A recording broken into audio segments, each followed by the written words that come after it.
Bismillahirrahmanirrahim. Assalamualaikum warahmatullahi wabarakatuh. Kita akan berbicara tentang mentalitas. Saya menyiapkan ini, Anda tahu berapa lama? 5 hari. Saya menyiapkan ini untuk presentasi hari ini, untuk presentasi sekitar 2 jam. Saya menyiapkan ini 5 hari. Merekap dari berbagai sumber, sebagian sudah ada materinya untuk dipresentasikan kepada kawan-kawan semua. Bukan membuat slide-nya, tapi membaca literasinya itu yang butuh waktu cukup lama. Karena saya ingin sobat-sobat ketika bertumbuh ke arah yang memang kokoh, nggak asal-asalan. Kita ingin mulai dengan diskusi sederhana. Coba, menurut Anda semua bisa buka mikrofonnya, acungkan tangannya, tapi jangan panjang jawabannya. Singkat aja. Apa itu mental dulu aja, silakan. Sebagiannya boleh chat. Apa itu mental menurut sobat-sobat semua? Ada yang mau bicara? Berani. Punya izin Kak, ya apa? Maksudnya ini mental menurut pendapat kita masing-masing dulu Kak, atau bagaimana? Ya boleh, menurut pendapat masing-masing. Satu kata, 2 kata aja. Kalau misalnya pendapat saya pribadi, kalau mental itu bagaimana sikap kita untuk menanggapi atau memahami apa-apa saja yang telah kita alami, misalnya. Oke, cukup Widya, cukup. Singkat aja. Apa namanya sikap kita? Yang lain? Ada anti fragile. Tindakan atau sikap. Yang lain. Ada lagi pendapat orang yang lain? Ya, ini. Psikologis dan emosional. Psikologis, emosional, kekuatan jiwa, anti fragile. Yang bersatu. Apa? Yang bersatu? Banyak definisi mental. Sekarang berikutnya nih. Apa itu akal, coba? Pakai akal dong. Apa itu akal? Definisi anak akal itu apa? Hati nurani. Hati nurani. Bahasa Arabnya apa hati nurani? Kolbu. Apakah akal itu kolbu? Ayo kita nanti kita ulas. Kita akan bedah dengan detailnya. Terus, di mana letak akal? Jantung. Kata siapa? Imam Abu Hanifah dan juga Imam Ahmad bin Hambal, 2 pendiri mazhab mengatakan akal itu letaknya di otak. Tadi yang mau bilang gitu kan? Di otak. Tapi apakah betul di otak? Oke. Lalu pertanyaan berikutnya. Bagaimana kita membangun mental? Bingung kan? Banyak pertanyaan-pertanyaan sederhana. Kita mengucapkan istilah-istilah ini sahabat-sahabat sehari-hari dalam kehidupan kita. Tapi kadang-kadang kita bingung juga. Apa yang kita maksud dengan mental, dengan akal. Maka insya Allah kita akan elaborasi, kita akan bedah. Biar benar-benar tahu bagaimana kita membangunnya. Kalau kita nggak tahu bagaimana mau membangunnya, tahu aja enggak kan. Nah, akal itu sahabat-sahabat banyak perbedaan pendapat ya di antara para ulama. Walaupun mayoritasnya ulama-ulama kita mengatakan bahwa akal itu letaknya ada di jantung. 2 orang ulama fenomenal yang mengatakan akal itu letaknya di otak, yaitu Imam Ahmad bin Hambal dan Abu Hanifah. Selebihnya Imam Syafi'i, mayoritas murid-muridnya Ahmad bin Hanbal alias ulama-ulama Al-Hanabilah, mazhab Hanbali, Imam Al-Ghazali, Ibnu Taimiyah, Ibnu Qayyim Al-Jauziyah, semuanya mengatakan bahwa akal itu posisinya ada di jantung. Ya, jantung itu kolbu. Lalu otak dengan jantung, apa kaitannya? Nah, karena akal ini berada di jantung, maka akal ini butuh suplai informasi. Kenapa? Karena ini tidak memiliki memori seperti otak. Suplai informasi yang mengarah ke jantung itu datangnya dari otak. Makanya kalau Ibnu Taimiyah itu mensinkronkan 2 pendapat ini bahwa akal itu letaknya ada di jantung, cuman proses awalnya dimulai dari otak. Informasi dari otak. Tapi kalau seperti itu berpikirnya kurang tepat juga. Kalau mau semuanya dimasukkan, bukan bermulai dari otak, bermulai dari panca indera kalau kayak gitu. Kenapa? Karena informasi masuk ke otak dimulai dari panca indera. Jadi kalau kita ingin lebih tajam, di mana letak akal, proses berakalnya? Jawabannya ada di jantung. Dan sekarang riset-riset kontemporer sudah banyak membuktikan tentang bagaimana ada fungsi lain dari jantung kita. Dalam ilmu, ada satu ilmu spesifik, ini cabang ilmu kedokteran, termasuk juga psikologi membahasnya, neurokardiologi. Di situ sekarang diketemukan bahwa ada 40.000 sel saraf neurosensorik di dalam jantung kita yang langsung terkoneksi ke otak. Saraf ini. Jaringan kompleks jantung. Referensi-referensinya sudah saya cari semuanya. Dan ternyata di saraf-saraf itu ada fungsi merasa, fungsi berpikir yang terlepas dari fungsi otak kita. Nah, ini luar biasa. Semakin membuktikan apa yang Allah katakan dalam berbagai referensinya. Imam Al-Ghazali merangkum semua konsep ini dengan menjelaskan satu demi satu dalam bukunya Ihya Ulumuddin. Atau kalau Anda ingin lebih mudah membacanya, Anda bisa baca rangkumannya dalam buku Tarbiyatuna Ar-Ruhiyah karangan Sa'id Hawa. Ada 4 terminologi ya, qalbu, akal, ruh, dan nafas. Qalbu itu bahasa Arabnya jantung ya, bahasa Arabnya qalbu, bahasa Indonesianya itu jantung, bahasa Inggrisnya heart. Letaknya di dada sebelah kiri. Fungsinya yang pertama fungsi memompa darah, fungsi fisiologis, tapi ada fungsi lain jantung itu, fungsi tempat ruh. Jadi ruh kita yang namanya arwah itu latifah robbaniyah, elemen lembut dari Allah yang ditiupkan dan nempel ke dalam diri kita. Di dalam diri kita ada roh, ada arwah. Arwah itu nempelnya di jantung, bukan di hidung, bukan di perut, di jantung nempelnya, di qalbu. Nah, arwah inilah esensi hidup manusia. Perbedaan pandangan ini akan menyebabkan cara kita membangun kapasitas manusianya berbeda. Kalau orang yang tidak menganggap adanya ruh, maka seluruh proses pembinaannya dimulai dari otak dan pengkondisian, seperti mazhab behaviorism misalnya. Tapi kalau bagi kita, manusia itu dimulainya diciptakan berapa lama coba menurut Anda semua? Kapan manusia diciptakan? Ribuan tahun, mungkin jutaan tahun sebelum diciptakannya planet bumi ini. Kenapa? Karena Allah menciptakan ruh dulu, lalu disimpan di surga sana, dan Allah bertanya kepada ruh-ruh ini, alastu birabbikum, bukankah aku Tuhanmu? Kata Allah. Kita pernah mengatakan dulu ya, semuanya, termasuk Benyamin Netanyahu pernah bilang kayak gini, bala syahidna, ya Allah engkau adalah Tuhan kami. Semuanya bersaksi, termasuk orang ateis. Termasuk Charles Darwin pernah mengatakan, arwahnya Charles Darwin itu, ya Allah engkau adalah Tuhan kami. Tapi begitu lahir, dengan pengkondisian di luar, manusia lupa. Nah, esensi manusia itu arwah, bukan badan. Nah, arwah ini, ruh ini, nempelnya ke badan melalui jantung. Nah, maka yang merasa, yang juga memutuskan, itu sebetulnya ruh kita. Melalui sebuah organ yang namanya qalbu. Nah, inilah fungsi akal. Nah, akal itu adalah kata kerja dalam bahasa Arab.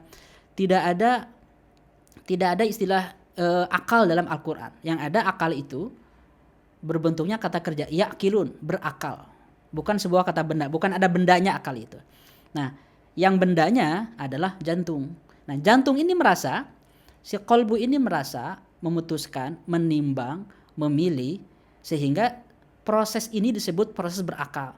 Ketika jantung ini memilih, menimbang, maka nanti akan ada beberapa situasi. Situasi yang ideal adalah ketika akal memutuskan yang baik, dipengaruhi oleh iman, maka si qalbu ini berada dalam situasi, namanya situasi tenang. Nafs al-mutmainnah. Kalau misalnya kita galau, lalu juga menyesal, dan juga banyak permasalahan, ini dalam kondisi kedua. Nafs al-lawwamah. Kalau misalnya rusak, menyimpang dari jalan Allah, itu disebut nafs al-ammarah. Ini 3 kategori. Nah, mental itu ada di sini. Kondisi mental itu. Ini konsep Imam Al-Ghazali yang sampai sekarang digunakan oleh para pemikir. Kalau Rasulullah SAW memiliki satu terminologi, tapi sifatnya ini kiasan. Qalbu itu kata Rasulullah seperti 4 kategori. Ada yang bening, qalbunya orang-orang mukmin. Ada qalbun aghlaf yang tertutup, kadang-kadang lupa. Ada mankus yang terbalik. Ada qalbun musfah yang berlapis tuh. Ini kategori-kategori qalbu menurut Rasulullah SAW. Ini kekayaan luar biasa dalam psikologi Islam yang jarang kita bedah, dipresentasikan, bahkan sudah ditinggalkan kadang-kadang. Kenapa? Karena ilmunya sudah terputus dari kajian kontemporer. Inilah sebabnya sahabat-sahabat, di dalam stage 2 L-Cycle ini kita membangun ulang kesadaran ini agar mental-mental para ilmuwan itu mulai memiliki obsesi untuk mengawinkan, mengintegrasikan ilmu kontemporer dengan literatur-literatur keislaman yang berasal dari Quran dan Sunnah. Bahkan Imam Hakim At-Tirmizi ini memiliki satu konsepsi lain, bahwa qalbu itu memiliki 4 lapis. Yang paling luar sadar, Saudari itu dada. Masuk lagi kolbu, jantung. Masuk lagi ada fuad. Masuk lagi paling dalam, ini ada lubuk hati kalau bahasa Indonesianya, alias lub. Saya menjelaskan teori-teori dulu biar kawan-kawan nanti mengerti kemana kita akan membawa arah pembicaraan kita. Nah, kalau ingin kita simplifikasi dengan lebih jelas lagi, seperti inilah kira-kira bagannya. Ini bagan yang sudah kami buat, yang saya ciptakan bagan ini, biar kawan-kawan lebih mudah memahaminya. Kita proses memahami mengerti itu dimulainya dari panca indera yang berinteraksi dengan alam luar. Oke? Masuk ke otak. Diserap informasinya oleh otak, maklumat atau data.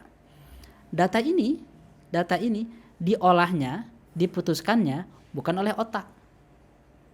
Otak mengolah informasi, tapi diputuskannya oleh kolbu. Nah, ini namanya jantung. Dalam bahasa Indonesia suka salah terjemah.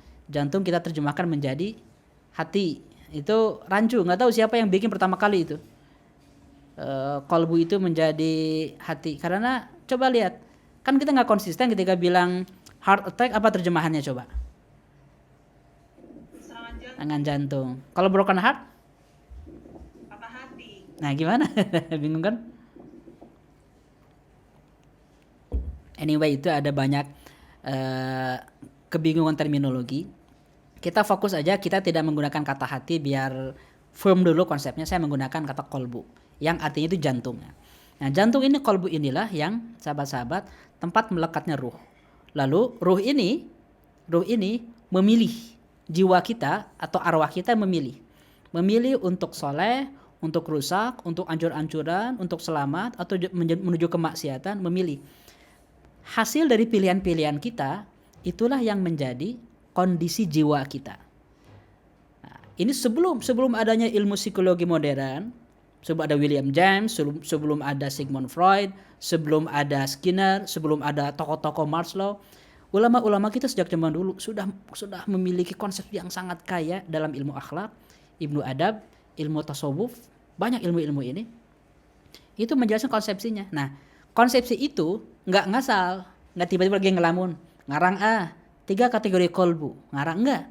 Kategori kolbu ini mereka rumuskan berdasarkan terminologi yang ada dalam Al-Quran. Al-Quran menyebutkan 3 kondisi jiwa, yaitu nafs al-mutmainnah, tranquil soul, jiwa yang tenang. Bahasa gampangnya sakinah.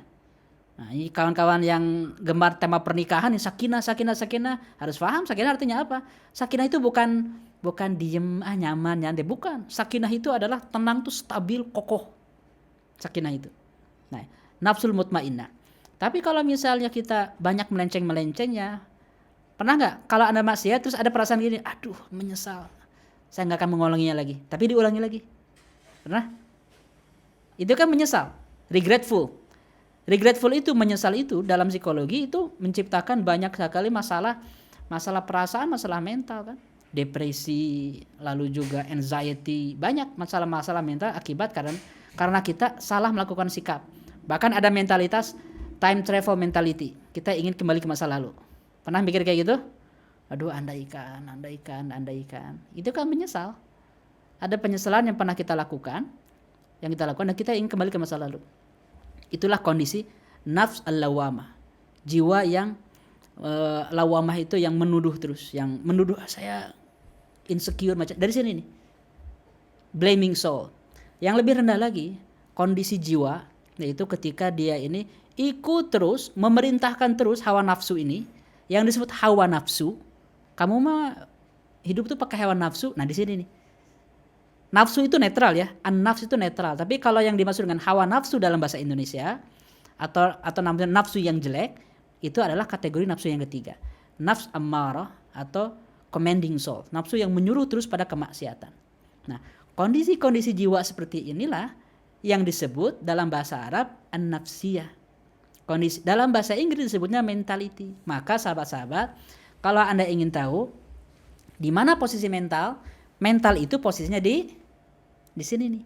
Setelah kita memilih, setelah kolbu kita memilih, apa pilihan kolbu saya nih dalam sebuah situasi, itulah yang namanya mental.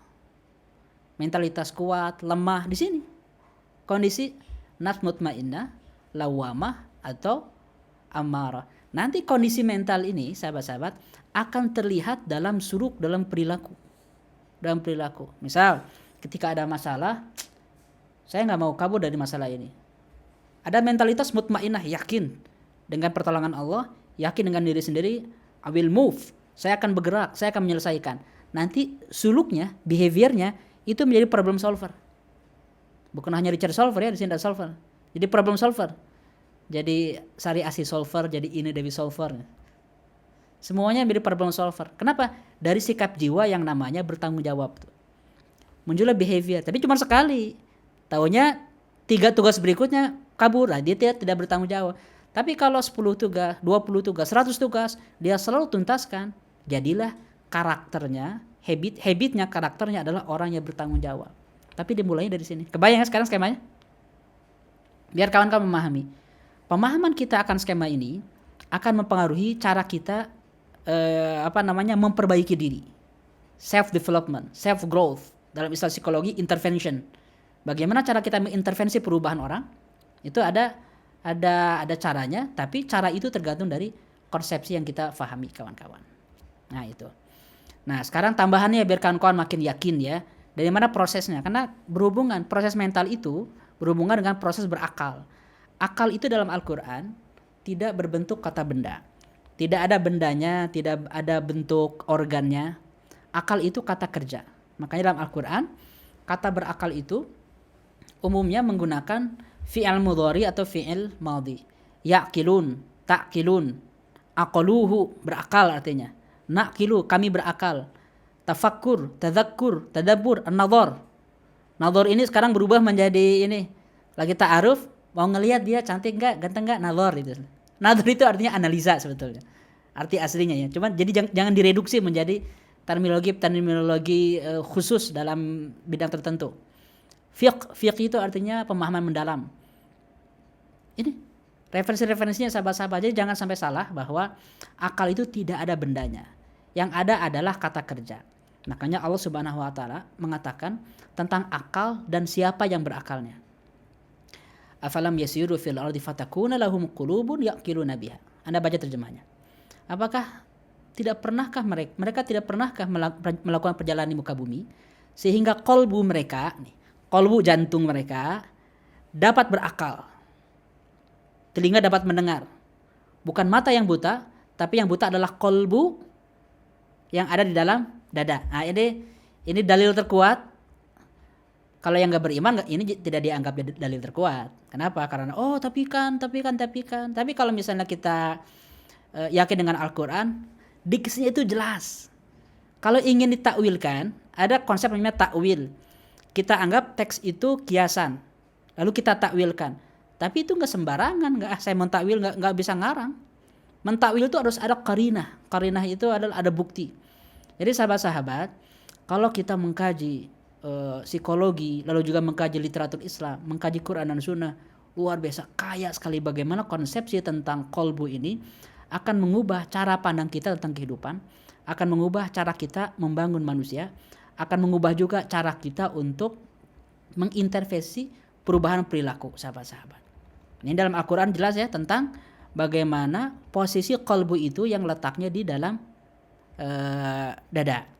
Lalu Allah mengatakan dalam ayat yang lain, lahum qulubun la yafqahuna biha. Mereka memiliki jantung dan mereka tidak faham dengan jantungnya. Lihat.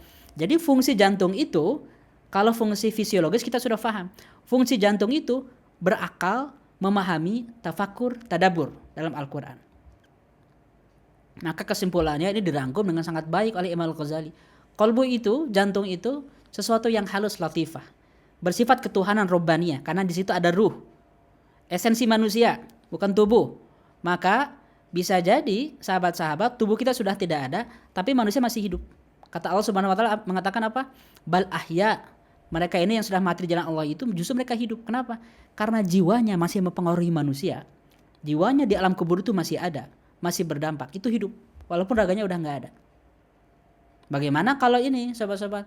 Kalau ada orang yang transplantasi jantung. Wah, ini banyak. Riset-riset dari ada sebuah institusi tentang jantung khusus ini tentang kedokteran namanya HeartMath Institute. Itu meneliti tentang bagaimana kondisi transplantasi jantung Si donor kan udah meninggal ya. Donor udah meninggal. Jiwa si donor awalnya terletak di mana? Jiwa si donor awalnya terletak di jantung. Lalu dia meninggal. Jantungnya didonorkan. Arwahnya pindah ke resipien nggak? Enggak. Arwahnya dicabut dari jantungnya. Arwahnya sudah ditanya oleh Munkar dan Nakir di alam kubur.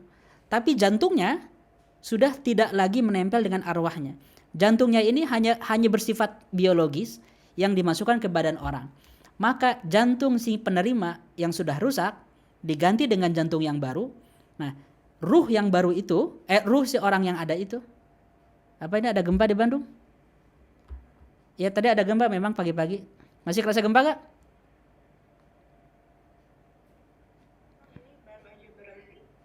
Oh, berhenti. Ya sambil ini aja, sambil kawan-kawan lihat kondisi security, lihat coba saya jeda dulu 5 menit, lihat security semuanya kawan-kawan. Pastikan kalau ada ya gempa yang beneran gitu yang besar, kawan-kawan bisa segera cabut laptop ataupun keluar. Coba dipastikan dulu sekarang semuanya kawan-kawan. Bandung, Jakarta. Saya sudah memastikan, saya tinggal loncat kalau misalnya ada apa-apa, ya. Jangan sampai tidak ada apa-apa gitu kan. Ditemukan ratusan pemuda lagi Zoom EC. Astagfirullah. Baik kan kawan ya. Saya lanjutkan. Sampai mana tadi? Jantung orang yang meninggalnya itu arwahnya udah nggak ada. Udah pergi gitu ke alam kubur. Tapi arwah orang yang selamat yang menerima jantung baru itu menempel ke jantung yang baru. Maka ada banyak pengalaman tentang memori dari orang yang pernah meninggal itu. Memori perasaan-perasaannya, seleranya, bahkan kesukaannya terhadap terhadap pasangan itu ditransfer ke orang yang baru. Itu luar biasa itu. Penelitian itu. Nah, gimana kalau diganti dengan jantung babi kayak gitu? Nah, coba itu penelitian berikutnya itu. Harus dipikirkan. Apakah arwahnya nempel ke situ? Wallahu a'lam. Yang jelas sahabat-sahabat, memang kajian interdisipliner ini masih sangat minim dan ini tantangan sahabat-sahabat, tantangan karena seorang pengkaji ilmu keislaman, ilmu humaniora, apalagi psikologi, ketika digabungkan, itu dahsyat. Anda bisa melampaui ilmuwan politik, ilmuwan psikologi, ilmuwan sosial dari manapun. Karena Anda memiliki epistemologi yang lebih kaya dibanding mereka, sahabat-sahabat. Cuman sayangnya terputus. Itu tema lain ya. Tema yang saya jelaskan dalam Elite Circle stage 2.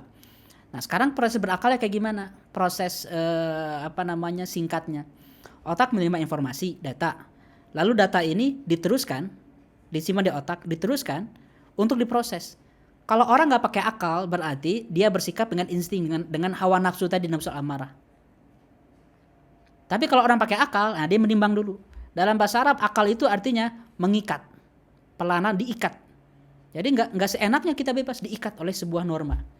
Nanti ketika akal kita sudah memutuskan, nih, oke, ini ada air bening nih, ambil. Akal saya menyuruh otak bahwa keputusannya adalah minum. Lalu otak saya dengan sensor-sensor yang ada menggerakkan tangan kanan saya untuk mengangkat gelas dan meminum. Contoh, saya minum atas keputusan akal. Akal menyuruh otak, otaklah yang menjadi komandan menyuruh seluruh anggota badan saya. Nah, ini terjadi dalam sepersekian detik proses ini berakal.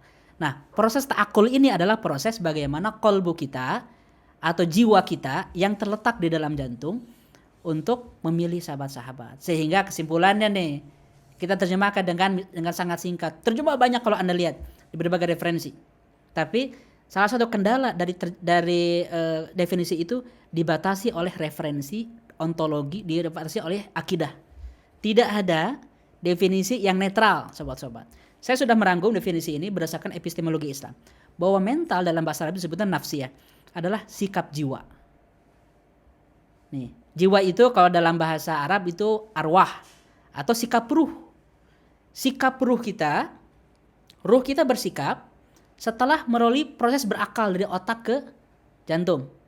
Jadi sikap kita menentukan, nah hasil-hasil keputusan kita itulah, walaupun tidak terlihat, itulah yang namanya mental. Jadi sederhananya, sikap jiwa atau sikap ruh setelah melalui proses berakal. Itu definisi mental. Dari sini signifikan kan? Signifikan akan mempengaruhi cara kita mengubah perilaku sahabat-sahabat. Nah, sekarang pertanyaannya, oke, lupakan dulu itu teori-teori yang membosankan. Tapi saya perlu menyampaikan itu karena di Early Circle ini akan kepakai terus dalam jangka waktu yang panjang sebagai fondasi kita berpikir. Tapi sekarang realitanya nih kita bahas. Kalau kita bahas tentang mental issue, apa yang kepikiran oleh kawan-kawan semua? Ayo, mental issue aja. Apa yang kebayang?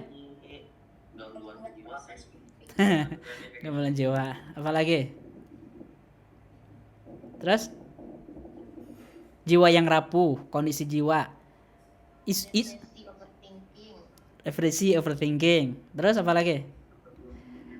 Galau, buktinya ini tahun baru malah dengan Kang Elvandi di sini, nggak ada yang mau saya ajak jalan. Ah, itu mental tuh. Instant gratification. Lalu ada masalah, aduh kayaknya bukan buat aku deh, berat. Nah, itu nggak? Mental issue.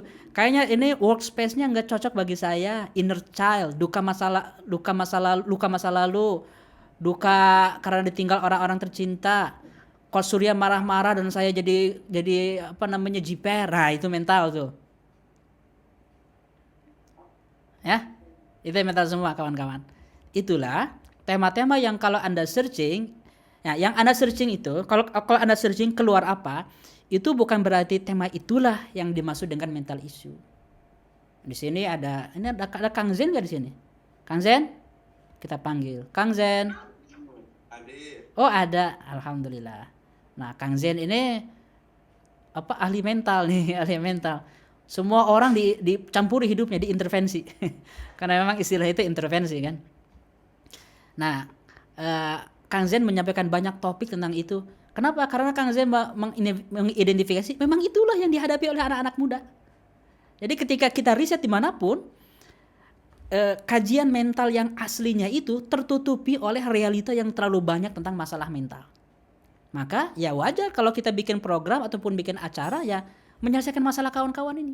Karena itulah yang dirasakan. Tema-tema tentang mentalitas kuat itu jauh dari pembahasan publik. Jauh dari kebutuhan kita sebagai anak-anak muda. Apa yang dirasakan ketika mental issue ini? Misalnya saya kasih beberapa referensi dari sumber-sumber yang qualified nih. American Psychological Association. Kondisi mental yang sehat itu katanya, a state of mind. Nah, sama ya. Kondisi berpikir, walaupun mereka berpikirnya di sini nih. Yang dikarakteristikan, yang cirinya itu emotional well-being, enak, perasaan gitu kan. Good behavioral adjustment. Sikap kita itu bisa punya kendali. Kita juga bebas lihat. Relative freedom from anxiety and disabling symptom. Kita bebas, intinya bebas dari penyakit lah gitu. Bebas dari penyakit. Ini yang menjadi konsentrasi konsentrasi tema-tema mental isu. Enggak salah, ini enggak salah. Cuman kurang, kawan-kawan. Cuman kurang. Lihat mental isu yang mendominasi kita semua, termasuk Indonesia. Anxiety, depression, burnout, eating disorder. Setiap tahun ada yang naik, ada yang berkurang. Ini masalah-masalah mental isu. Kita merasakan ini ya kan? Lalu kita ingin mendapatkan solusi-solusi praktis. Boleh-boleh aja. Tapi kita perlu memahami solusi utuhnya kawan-kawan. Bagaimana konsepsi psikologi Islam dalam menyelesaikan tema-tema ini. Misalnya, saya kasih referensi dari bagaimana lembaga internasional sejenis Harvard ada satu serial namanya Harvard Business Review. Dia menerbitkan jurnal, makalah ataupun report-report yang advance lah dalam berbagai topik, pengembangan diri, leadership organisasi, termasuk psikologi. Bahwa katanya ketika sekarang menghadapi mental issue di kantor, maka solusi-solusinya lihat nih. Solusi bagi leader, solusi bagi manajer. Sifatnya itu adalah menambal hal-hal yang di luaran rata-rata. Coba kasih training. Coba perbaiki kebijakannya. Coba bikin ukuran-ukuran. Ini menurut Harvard loh. Lembaga terbaik gitu dalam bidang pengembangan diri lah menurut saya ya. Untuk manajer, jangan sok tahu, be vulnerable katanya. Bikin koneksi. Tapi ketika saya pikir-pikir lalu juga analisa dengan membandingkan bagaimana psikolog-psikolog muslim yang hebat, walaupun mereka tidak menamakan dirinya psikolog, tapi mereka seorang ulama-ulama akhlak, ulama adab, bahkan tokoh-tokoh sufi, berbeda total. Berbeda total. Makanya kita perlu mengawinkan, bukan menolak ya, mengawinkan dan juga menambah ilmu-ilmu yang ada ini sahabat-sahabat. Lihat misalnya tentang mental health dalam WEF. WEF ini World Economic Forum yang fokusnya adalah bisnis, ekonomi, pembangunan, bagaimana semua orang bisa berkembang secara ekonomi. Jadi ketika berbicara tentang mental issue di dunia kerja, ini adalah tema-tema yang mereka konsentrasikan umumnya membahas tentang ya masalah gitu. Mindfulness has been shown to have a number of meaningful health benefit. Yang lain ini tema-tema World Economic Forum. Terlalu kecil ya gambarnya. Intinya di sini tentang ya seperti yang tadi Anda lihat, data-data tentang mental health, anxiety, depression di dunia kerja, toxic relationship. Itu yang menjadi yang mendominasi tema-tema mental issue. Boleh nggak kita menyelesaikan itu? Boleh. But it's not enough, sobat-sobat. Terutama tanggung jawab ini ada di pundak para pendidik dan para psikolog muslim. Punya tanggung jawab besar untuk keluar dari tema yang populer ini untuk masuk tema yang tidak populer tapi dibutuhkan. Diangkat mentalitas umat ini ke tema yang benar-benar berbeda. Tapi itu butuh perspektif baru, butuh ontologi dan epistemologi baru. Atau butuh intinya gini, butuh inspirasi baru lah gitu. Tidak bisa dengan menggunakan inspirasi yang lama. Sama, mau di psikologi, sosiologi, politik sama. Ilmu yang kita pelajari adalah ilmu materialis, sahabat-sahabat. Yang sangat kurang. Sehingga apa yang kita bahas umumnya adalah bagaimana ketika menyelesaikan mental issue itu menjadi yang dimaksud dengan mental health itu menyelesaikan mental issue. Walaupun dalam psikologi sebetulnya lebih luas. Sekarang ada perkembangan psikologi positif yang mengkoreksi psikologinya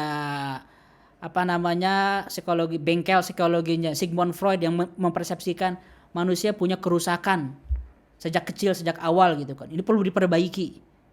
Kayak bengkel diperbaiki, fix gitu. Tapi sekarang ada teori-teori baru seperti misalnya Abraham Maslow dengan hierarchy of needs-nya. But it's not enough, sahabat-sahabat. Hierarchy of needs yang paling tinggi itu adalah self-actualization versinya Abraham Maslow ataupun yang mengikuti semua teori-teorinya. It's good, but it's not great enough. Bagus tapi nggak cukup. Maka apalagi orang yang tidak membahas itu, yang masih ketinggalan dalam psikologi Sigmund Freud, masih ada loh. Masih ada yang menjadikan itu sebagai approach-nya dalam pengembangan diri loh. Saya heran juga di abad ini gitu. Masih ada. Bahkan kalau saya mengikuti short course di Yale University tentang psikologi, bahwa di sini di Amerika katanya pembahasan Sigmund Freud sudah menjadi kajian literatur bukan kajian psikologi katanya. Kenapa? Karena udah nggak terlalu kepake dalam ininya. Tapi kajian literatur bahwa dulu pernah ada ilmuwan hebat mengeluarkan teori di kalangan borjuisme Eropa Barat itu. Nah itu hanya statusnya. Tapi sekarang masih ada yang menggunakan. Sehingga sahabat-sahabat, apa yang perlu kita fokuskan itu memang selesaikan PR jangka pendek. Sekarang nih, ini ada mental issue selesaikan. Tapi ini nggak cukup. Harus naik ke satu tema yang lain. Ya ini sinkron dengan teori-teorinya Maslow ya sebagiannya tentang psikologi positif. Membangun great mentality. Mentalitas yang agung. Dalam bahasa Islam disebutnya qalbun salim. Kondisi mentalnya disebutnya nafsul mutmainnah. Nanti Anda akan tahu. Nafsul mutmainnah itu, saya tanya sekarang deh. Sebutkan contoh-contoh kondisi jiwa yang tenang mutmainnah. Apa contohnya? Ayo apa? Apa yang kebayang kawan-kawan? Nafsul mutmainnah apa yang kebayang oleh Anda semua? Anti fragile. Tenang, stabil. Sabar. Fokus. Kalau misalnya Anda yakin dengan keputusan itu mutmainnah enggak? Anda punya obsesi besar. Anda visioner. Anda indestructible. Itu adalah kondisi jiwa yang sangat stabil. Jadi tidak sekedar kalimat-kalimat tenang, nyaman, bersih hati gitu. Enggak sekedar itu sahabat-sahabat. Nah, ini adalah tema yang sejak zaman dulu dibahas oleh ulama-ulama kita, dibahas oleh ulama-ulama adab, bahkan dibahas oleh ilmuwan-ilmuwan yang khusus menulis tema-tema itu untuk para raja, untuk anak-anak raja. Tapi sekarang enggak menjadi konsumsi publik sahabat-sahabat. Saya nanti mau presentasi buku yang dahsyat sekali. Dahsyat sekali. Yang saya enggak dibaca oleh publik hari ini. Maka sahabat-sahabat, kalau saya bicara dengan para pendidik, psikolog motivator, ustadz, narasumber, apapun yang di bidang itu, tentang kemana arah pembangunan karakter generasi muda, itu bukan sekedar menyelesaikan masalah, tapi membangun keluhuran mentalitas agung. Yang dalam bahasa Islam itu sederhana. Bahasa Islam itu akhlakul karimah, ya enggak? Akhlakul karimah, cuma direduksi akhlakul karimah itu menjadi sikap yang baik itu senyum kayak gitu. Padahal enggak sekedar itu. Akhlakul karimah itu kalau Anda diserempet mobil enggak marah-marah tapi sabar itu. Tapi akhlakul karimah itu adalah memproses hukum dan juga harga diri Anda perlu diperjuangkan itu. Ketika mobil orang lain Anda harus tanggung jawab. Kejar terus itu. Itu akhlakul karimah juga kan kawan-kawan. Nah, jadi dalam bahasa Islam disebutnya akhlakul karimah. Agung sekali konsep akhlakul karimah. Cuman ya memang terputus konsep akhlakul karimah qalbun salim terputus di abad 12, 13, lalu berkembanglah abad 15 sampai abad 20 ilmu-ilmu modern barat. Nanti saya punya kajian khusus yang sedang saya rampungkan tentang perspektif psikologi Islam. Yang saya kumpulkan beberapa tahun terakhir. Nah, itu hasil dari metode yang saya ajarkan ke Anda semua dalam stage 2. Harusnya kawan-kawan di berbagai bidang itu melakukan itu. Saya seorang ahli parenting. Bangun bagaimana konsepsi parenting Islam dengan modern digabungkan. Saya seorang ahli lingkungan. Gabung bagaimana epistemologi Quran dalam lingkungan. Membangun ilmu lingkungan sekarang. Yang dibuat oleh Rockstrom, Anda tahu kan Rockstrom membuat planetary boundaries. Indikator-indikator batas maksimum daya tahan planet ini di depan kerusakan. Dia bikin indikatornya kurang tuh. Kalau misalnya di compare dengan visi Quran itu. Maka setiap muslim itu perlu membangun teori itu sahabat-sahabat. Ya saya membangunnya semampu saya karena saya bukan psikolog. Tapi ini perlu diemban sebetulnya oleh para psikolog, oleh para pendidik, ahli-ahli pengembangan diri. Jadi jangan nanggung kalau Anda mengembangkan sesuatu. Karena kontribusi kita sebagai muslim bukan hanya menguasai ilmu. Apa bedanya dengan seorang ateis? Kontribusi kita bagi seorang muslim adalah mengembangkan ilmu, memahami ilmu itu sampai ke puncaknya, lalu upgrade ilmu itu dengan epistemologi Quran. Ini yang sudah saya bahas ya di stage 2. Karena kalau kita lihat sahabat-sahabat, tidak ada istilah yang namanya aku mah emang kayak gini, nggak ada di zaman Rasulullah itu. Para sahabat yang lemah dinaikkan, ditingkatkan kapasitasnya. Kalau memang Rasulullah melihat mentok segitu, barulah stop. Tapi secara umum, by default, karena ada juga ya sobat-sobat, ada juga faktor deterministik. Ada orang-orang yang memang mau diapain nggak bisa. Berarti ada satu teori juga itu akan berkembang teori tentang bagaimana apa batas maksimum sebuah bakat itu ada juga. Kenapa? Kayak Abu Dzar Al-Ghifari mau diapain juga nggak dikasih leadership. Nggak bisa tuh kira-kira dikasih motivasi oleh seorang trainer. Ayo Abu Dzar kamu bisa, kalau kamu berusaha bisa. Nggak cukup, nggak bisa. Rasulullah nggak pernah ngasih jabatan ke Abu Dzar kapanpun itu. Karena memang maksimal segitu kapasitasnya. Nah kita lagi merumuskan teori itu. Bagaimana konsep daya tampung gitu. Orang mau dikasih apapun daya tampungnya kecil nggak bisa. Kecuali kalau daya tampungnya diperbesar dulu. Nah tapi secara umum daya tampung para sahabat itu memang bisa melebar, membesar dan berkembang terus. Sehingga tidak ada istilah gini. Aku mah yang emang kayak gini ya Nabi Muhammad. Saya memang kafir. Nggak bisa. Anda berubah jadi muslim. Saya emang muslim tapi muslimnya saya ahli maksiat. Ada yang kayak gitu. Ya Rasulullah, saya ini gimana ya? Apa namanya? Pengen berzina gitu. Boleh nggak? Saya muslim cuman izinkan berzina. Kayak gitu coba ngomongin. Mau mencari apa namanya? Pembenaran kan. Gimana coba kayak gitu? Oh nggak apa-apalah aku memahami kamu. Nggak kayak gitu. Orang harus berkembang, berubah dengan cara apapun. Ada Tufail bin Amr ad-Dawsi. Nggak punya bakat, gagal dia dalam berdakwah. Ya Rasulullah, aku memang kayak gini nggak berbakat. Aku kayaknya nggak bisa jadi dai. Udahlah saya jadi asisten engkau aja. Enggak. Diajari lagi berkali-kali sampai akhirnya dia mengislamkan 70 keluarga di kampung Bani Daus. Salah satunya Abu Hurairah. Itulah Tufail bin Amr ad-Dawsi, sahabat-sahabat. Jadi para sahabat itu bertransformasi, berkembang, sahabat-sahabat. Nggak ada istilah aku mah apa adanya. Justru istilah apa adanya sering disalahfahami dengan tidak mau berkembang. Itu masalah mental juga. Masalah mental tidak memiliki tumbuh, tidak memiliki obsesi, ambisi dalam hidup. Nah, jadi intinya sahabat-sahabat, tidak cukup hanya sekedar sehat dari mental issue menjadi mental health dalam definisi yang populer, tapi Anda berkembang lagi. Minimal ikuti itu teori Maslow bagaimana berkembang hierarki optimal. Tapi itu nggak cukup. Berkembang menjadi yang namanya nafs al-mutmainnah. Itu kondisi mental yang paling kuat.